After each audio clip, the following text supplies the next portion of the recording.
बिस्मिल्लाहिर्रहमानिर्रहीम। अस्सलाम वालेकुम नाज़रीन, मैं हूँ मोग़ीज़ सलीम। नाज़रीन, 3 अहम तरीन ख़बरें हैं वो आपके साथ शेयर करनी है। पहली जो ख़बर है वो ये है कि पीडीएम में एक नया फड्डा जो है वो पड़ गया है, और फड्डा जो पड़ा है वो मुस्लिम लीग नून के लिए बड़ी मुश्किलात पैदा कर रहा है। 13 दिसंबर के जलसे के हवाले से वो फड्डा है क्या और मुस्लिम लीग नून की मुश्किलात में क्यों इजाफ़ा हुआ है, उसके ऊपर हम रोशनी डालेंगे डिटेल के साथ। साथ में ही हम इस ख़बर पे भी जो है थोड़ा सा बात कर लेंगे कि पल्स कंसल्टेंट ने एक और सर्वे किया है जो नवाज़ शरीफ फ़ौज पर तनकीद कर रहे हैं। आवाम से राय मांगी गई है, आवाम ने जो है वो नवाज़ शरीफ का बयानिया मुस्तरद किया है, लेकिन इसमें अहम तरीन बातें क्या हैं वो आपके साथ इस सर्वे में क्या क्या हुआ सारा मामला जो है आपके साथ डिस्कस करेंगे।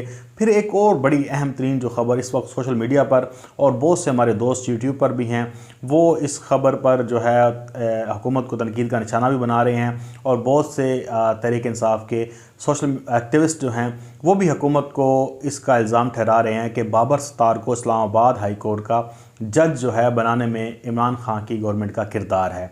लेकिन असल मामला है क्या, पहले इसी पे ही बात कर लेते हैं। तो नाजरीन, 2 जजेस जो हैं, 2 सीनियर वकील जो हैं वो नामज़द किए हैं chief justice Islamabad high court Athar Minallah Sahab ने। एक तो बाबर सत्तार साहब हैं, जो दूसरे हैं वो तारिक जंगीरी साहब हैं। ठीक है, इन दोनों का नाम जो है वो जुडिशल कमीशन ऑफ पाकिस्तान में भेजा गया, और वहाँ पर जो इसको जो जुडिशल कमीशन की इजलास की सरबराही है वो चीफ जस्टिस ऑफ पाकिस्तान ने की, और उसमें काजी फाइज इस्सा भी इस जो है मेंबर थे जुडिशल कमीशन ऑफ पाकिस्तान के, जिन्होंने ये जज जो है तैनात करना है।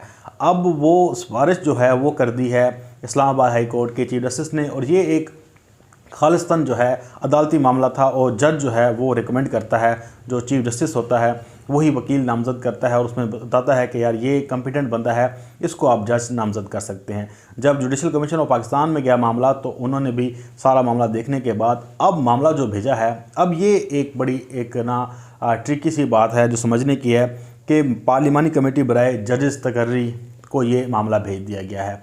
वहाँ पर जो है जो ये पार्लिमानी कमेटी है, यहाँ पे मुख्तलिफ मेंबर्स हैं पार्टियों के भी, और वो तय करेंगे कि ये जजेस इसको लगाना है या नहीं लगाना। इसके बाद ये मामला अब तय होगा। इसके ऊपर जो है ये तैनाती रुक भी सकती है। अभी तैनाती मुकम्मल तौर पर नहीं हुई, लेकिन ये मामला चला गया है। अभी तक यही जो सोर्सेज जो हैं वो यही क्लेम कर रहे हैं। मैंने सदीक जान साहब से बात भी की, तो उन्होंने जो है मुझे कहा कि मैं इसके ऊपर वीडियो भी करूंगा, लेकिन उन्होंने कहा कि इसमें यार मुग़ीस जो है वो हुकूमत का कोई किरदार नहीं है, इसमें जो नाम पिक किया है वो अतर मिनल्ला साहब ने किया है। लेकिन कुछ दोस्त जो हैं वो बहुत जल्दबाजी में थे, और उन्होंने वीडियोस भी कर दी, और उन्होंने सोशल मीडिया पर हुकूमत को तनकीद का निशाना भी बनाना शुरू कर दिया। लेकिन असल मामला अभी ये है। बहरहाल जो बाबर सत्तार साहब हैं उनके ऊपर बड़े जो है संजीदा सवालात उठते हैं, क्योंकि उनके ट्वीट्स, उनकी जो राय है वो दी न्यूज़ में आर्टिकल्स भी लिखते हैं, और साथ में जियो न्यूज़ के रिपोर्ट कार्ड जो है प्रोग्राम है वहाँ पर बैठ के तज़िया भी देते हैं।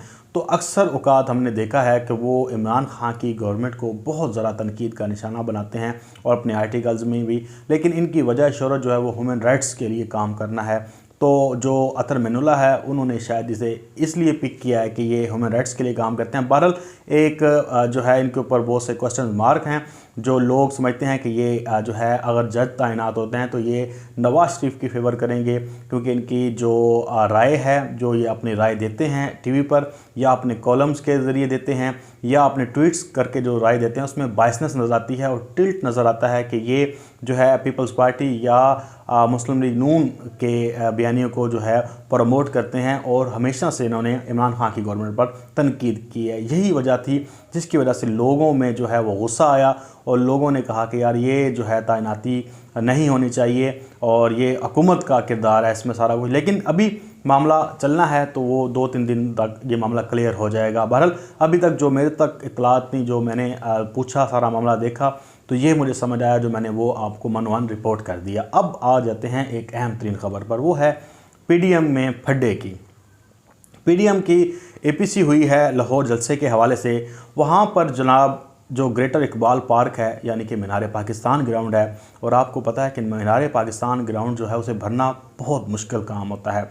वो तब तक नहीं भरा जाता जब तक लाखों लोग जो हैं वो बाहर ना निकलें या वहाँ पर मौजूद ना हो, नहीं तो वो खाली नज़र आता है। बड़ा ग्राउंड है और आपको पता है कि इमरान खान साहब की वजह शोहरत यही मीनार पाकिस्तान ग्राउंड है, जहाँ पर इमरान खान साहब ने 2011 में जलसा किया और पूरी दुनिया के मीडिया को अपनी तरफ तवज्जो उन्होंने हासिल कर ली थी कि इमरान खान साहब के पीछे इतनी बड़ी जो है ख़ास तौर पे यूथ जो है, नौजवान नस्ल जो है इमरान खान साहब के साथ कंधे के साथ कंधा मिलाकर खड़ी हुई थी। तो उसके बाद इमरान खान साहब का एक मोमेंटम बना और वो मोमेंटम फिर उन्हें 2018 में प्राइम मिनिस्टर की कुर्सी तक लेकर गया। और यही जो है अब 13 दिसंबर का जलसा जो है वो पीडीएम के लिए ज़िंदगी और मौत का मसला बन गया है और वो ये चाह रहे हैं कि एक बहुत बड़ा जलसा करके हुकूमत को दबाव में लाया जाए और ख़ास तौर पर इस्टेब्लिशमेंट को भी ये जो है दबाव में लाया जाए कि अब हमारे साथ इतनी बड़ी तादाद में आवाम है, अब हमने कॉल देनी है और हमने आना है इस्लामाबाद, तो आप हमें रोक नहीं पाओगे। ये एक उनका टारगेट सेट किया उन्होंने कि जो पिछले जो उनके 2 जलसों के साथ हुआ है, मुल्तान का और पेशावर का, क्योंकि वो कैप्चर नहीं कर सके आवाम को, वो उस तरह क्राउड नहीं लेकर आ सके जिससे ये शो कराया जा सके इनके पीछे आवाम खड़ी हुई है। तो अब उन्होंने यही एक प्लान बनाया हुआ है कि जनाब बड़ी गैदरिंग करनी है। लेकिन उससे पहले जो है वो फड्डा ये पड़ गया है कि जो JUIF है, पीपल्स पार्टी है, उन्होंने सारी जिम्मेदारी डाल दी है मुस्लिम लीग नून पर कि आपने ये ग्राउंड भरना है, क्योंकि वर्कर आपका, आपने निकालना है, लाहौर आपका है और पंजाब आपका है, तो आप इस जलसे को भरने के लिए कोशिश करें। जिसके बाद जो है मुस्लिम लीग नून के सारे लोग परेशान हो गए। उन्होंने कहा कि ज़्यादा से ज़्यादा हम अगर यहाँ लाहौर से निकालें तो 10 से 12 हज़ार लोग निकाल सकते हैं, वो भी बड़ी मुश्किल से, अगर हम जितनी भी कोशिश कर लें, क्योंकि आपको पता है कि आवाम इस डर के जो एक डर है हुकूमत का भी और एक कोरोना का भी खौफ है, तो आवाम नहीं निकल पा रही। तो उन्होंने क्या किया है कि अब जो है फैसलाबाद हो गया, इसी तरह से गुजरांवाला हो गया, सियालकोट हो गया, सेंट्रल पंजाब हो गया, ये सारे मरीम नवाज़ ने अपने लोगों को कहा है कि आपने बंदे यहाँ से लेके आने हैं। पीपल्स पार्टी ने बिल्कुल हाथ खड़े कर लिए। उन्होंने कहा कि हमने आपको मुल्तान में जलसा करके दिया है, अब हमें इतनी सख्त नहीं है कि हम ये लाहौर का जलसा आपके साथ मिलकर करें, आपने ये ग्राउंड भर के देना है हमें। लेकिन फजल रहमान आपको पता है कि वो हर जगह पे अपना लुश तलता है। मैं इसलिए भी थोड़ी बहुत ही आपके साथ ऐसे मज़ाक के तौर पर ऐसे अल्फाज इस्तेमाल करता हूँ ताकि आप चस्का लें, मज़ा लें, क्योंकि हम इनकी जो ये नौटंकी है, ये जो एक सर्कस लगाते हैं, तो इसके ऊपर आपने अगर मज़ा नहीं लिया तो फिर आपको सर्कस देखने का मज़ा भी नहीं आता। तो आप इनका फजल रहमान ने कहा जी मैं आपको बंदे दूंगा, आपको कम से कम मैं आपको 50,000 बंदा दूंगा। ये एक वैसे ही आपको पता है कि बोंगा सा एक फिगर है, 50,000 बंदा आना तो है नहीं, लेकिन उसने कहा कि मैं आपको 11 और 12 दिसंबर की रात तक 50,000 बंदा लाहौर में कहीं ना कहीं से इकट्ठा करके दे दूंगा और तमाम लोग जो हैं वो मदरसे के तालिब इल्म होंगे और वो लाहौर में ही मदरसों में रहेंगे। 13 दिसंबर को वो बाहर निकल आएंगे बिल्लों की तरह। तो मरीम नवाज़ कोई हौसला हुआ कि यार शुक्र है कोई साथ मिला हमारे, लेकिन साथ में ही उन्होंने अब कैंपेन चलाना शुरू कर दी है। 6 दिसंबर को नवाज़ शरीफ ने खिताब करना है लाहौर में पहले, और मरीम नवाज़ भी वहाँ पे सोशल मीडिया उनका एक कन्वेंशन हो रहा है मोमेंटम बनाने के लिए। इसके अलावा हर आपको मैंने बताया था कि जो MP MNAs हैं उनके जो उनकी इलाका है वहाँ पे भी रैलियाँ निकाली जाएंगी ताकि एक मोमेंटम बना रहे, लोग बाहर निकलें ताकि एक जलसा भरा जा सके। लेकिन जलसा भरना बहुत मुश्किल होगा इनके लिए, क्योंकि हुकूमत, आपको पता है कि हुकूमत है और वो नहीं चाहेगी कि ये बहुत बड़ा क्राउड इकट्ठा कर सकें, क्योंकि ज़ाहिर बात है कि आपके जो पॉलिटिकल आपकी जो पॉलिटिकल इंटरेस्ट होते हैं उसे आपने देखना होता है। चाहे आप मीडिया पे जो मर्ज़ी बयानबाजी करें, आप चाहे इन्हें इजाज़त भी दे दें, लेकिन ज़ाहिर बात है हुकूमत हथकंडे ऐसे इस्तेमाल करती है कि वो अपने मुखालफिन को रोक सके, कोई बड़ी गैदरिंग है उनके लिए थ्रेट ना बन सके। अब इसी तरह से मैं बता देता हूँ आपको कि जो पल्स कंसल्टेंट ने जो सर्वे किया है उसमें नवाज शरीफ के बारे में पूछा गया कि भाई ये तनकीद कर रहा है, ये भारत का बयानिया, तो उन्होंने कहा कि बिल्कुल ये 51% जो लोग हैं वो कह रहे हैं कि ये भारत का बयानिया है। उसके बाद जो है जनाब उनसे पूछा गया कि ये 23% जो अफराद थे उन्होंने कहा कि सियासी बयानिया है, और सर्वे में शामिल 26% अफराद थे उन्होंने कहा कि नहीं हमें मालूम नहीं है, जवाब नहीं दिया उन्हें। लेकिन जो इस्टेब्लिशमेंट पर तनकीद कर रहे हैं नवाज शरीफ, ये जनाब आपके सामने 51% लोग कह रहे हैं, 51% लोग कह रहे हैं कि ये भारतीय एजेंडा है। तनकीद जायज़ है नाजायज़ है ये अलग बात है। ये 51% ने कहा है कि भारतीय एजेंडा है। तो इमरान खान साहब ने जो एक लोगों को एक विजन दिया था, जो लोगों में एक बात पोर्ट्रेट की थी, वो पत्थर पर लकीर हो गई है। यही होता है कि आप मीडिया के साथ कैसे खेलते हैं, अपना नैरेटिव कैसे बिल्ड करते हैं, और वो बिल्ड हुआ। और हमें इसमें आपको पता शक भी नहीं है कि नवाज शरीफ बैरूनी एजेंडों पर काम कर रहा है। उसके साथ मुलाकातें हो चुकी हैं बाहर में, और भारत आपको पता है कि नवाज शरीफ का क्लोज़ जो है फ्रेंड है, उसके वहाँ पे इन्वेस्टमेंट है, साथ में जिंदाल ये वो, आपको ये सारा मामला पता है। अब इसी तरह से इमरान खान साहब ने जनाब एक और टास्क भी दिया है, क्योंकि बलूचिस्तान की हुकूमत के हवाले से, उसे गिराने के हवाले से बड़ी बातें चल रही हैं।